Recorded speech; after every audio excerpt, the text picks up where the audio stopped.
Okay, so yan guys, meron naman po ulit sa atin nag-abil ng ating duplex pump na controller. So hindi ko pa nabubura yung lapis.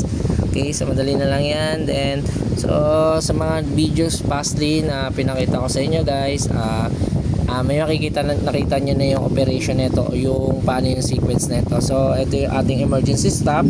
Okay, so emergency stop, push lang siya, tapos reset nya. So quick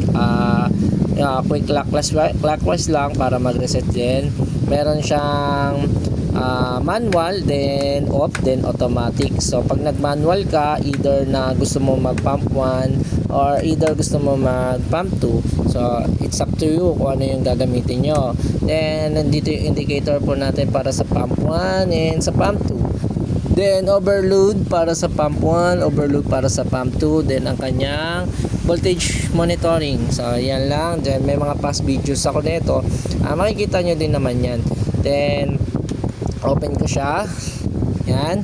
So makikita naman natin is very nice to harness. Okay, so hindi naman bara-bara po yung pag-aano natin. So meron din po tong allowance for para hindi po stress yung wire. So importante po na hindi po na-stress yung ating wire for prevent na hindi po magkakaroon ng damage. So yan po yung purpose kung bakit meron po siyang bend. So meron pong iba na ganito lang. So minsan kasi nape-force yung wire, kaya medyo minsan pumapatid, or yung wire sa loob niya kasi manipis lang yung ginagamit natin.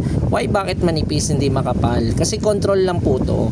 So hindi naman po to power circuit, o yung power na ginagamit is control circuit lang po to. Is either na yung ilaw ng mga yan, is etong ilaw na to, hindi ito magkukonsumo ng sobrang laking watts. Okay? So lalo na yung switch. So wala naman load yung switch. So dinadaanan lang siya currently ng mga ng circuit para mag-operate siya. So maliit lang din. So ganun din sa ating mga devices.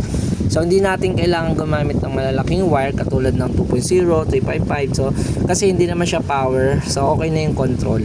Then nandito po yung ating breaker. So mapapansin nyo, ang breaker po na ginamit natin dito ay RCBO na Delex. Okay? So ano po ba yung pinagkaiba ng normal na RCBO dun sa normal na MCB? So ito ay MCBO, Miniature Circuit Breaker, and RCBO o Residual Circuit Breaker with Overload Protection. So mapapansin nyo, ito yung input nya, ito din yung output, pero dito po siya nag-conduct ng output kasi nag-series pa po siya dito sa devices na to upang maproteksyonan niya po yung mga ibang protection. So ang purpose nito ay magkaroon siya ng unbalance din. So na-detect din niya unbalance load.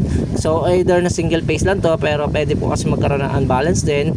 At ano pa ba, so mas sensitive po to sa mga circuit ng milliamp. So meron po tong nakalagay, hindi ko alam kung kita sa camera, pero ang nakalagay po dito ay 30 milliamp. So napakababa lang po nun para magpa-trip siya. So dalawa po ang klase pwede magpa-trip sa kanya. So yung overcurrent protection, yung current ng ating breaker, at yung kanyang protection para dun sa milliamp po. Ito. Then ito po yung devices natin para sa alternating relay. So ito siya yung nagpapa-alternate dun sa pump natin. So iba tawag natin dito is alternating relay, at meron ding iba na meron din bang tawag na cycle relay, at iba marami pong tawag dito. Then ito po yung ating timer. Para saan po ba yung timer na ginagamit na yan? So itong timer na to is adjustable to 10 seconds. So itong order natin, ang order na to, nag-order sa atin ito is application nito is may pressure switch. So sa pressure switch kasi meron pong tendency na pag pumitik po yung pressure ay hindi agad pumapasok. So nagkakaroon ng rattling, lalo na pagka duplex yung gamit mo, magra-rattle yung power mo. So ang mangyayari, mabilis yung quick ng alternate niya. So sensitive din kasi ito. Pag naka-on na to, pag once na nag-energize to, yung unang contact niya is papalo na. Pag namatay siya, susunod na papalo na yung contact na kabila pag na-energize na yun. So yun ang mangyayari doon. Kaya importante pagka pressure switch ang ginagamit, nagkakaroon po muna na tayo ng delay na kinakapitan. Para ang delay, bago pumasok o magra-rattle mo, halimbawa ito yung contact sample, is magra-rattle yung pressure bago siya kumagat.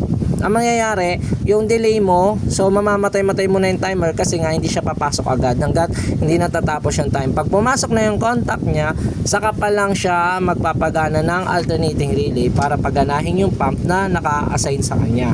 Okay, then ang ating relay for automatic divert. So pagka nagkaroon ng trip sa bawat isa, halimbawa nag-trip yung pump 1, automatic na divert niya sa pump 2. So ganun din pagka pump 2 ang nagka-problema, i-divert niya for pump 1. Then andito yung kanyang power line, then power main power, so line 1 and neutrals po.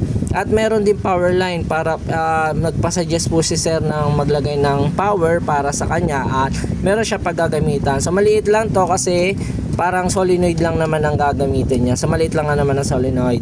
Then ito ang kanyang pressure switch, then ang low level tank. So pasensya na kayo sa camera ko at may problema ang main camera kaya ang ginagamit kong pong camera is yung pinakamaliit na camera kaya medyo naka-wide po yung camera natin. So ito po yung isang reason kung bakit ganito po yung video natin ngayon. So ito yung pressure switch at low level tank. So sa pressure switch, pagpe-pressure siya, tapos pag low level na yung cistern tank mo, automatic papatayin niya pa rin yung kanyang circuit. So ito yung order sa atin ng ating isang best client. So ito is matagal na nating kliyente, sa yung unang-una nating kliyente sa mga panel natin. So maraming salamat po. Thank you for watching, and sa mga gusto po magpagawa, magpasadya at may mga request panel, so just PM lang and pag-usapan po natin yung presyo. Thank you!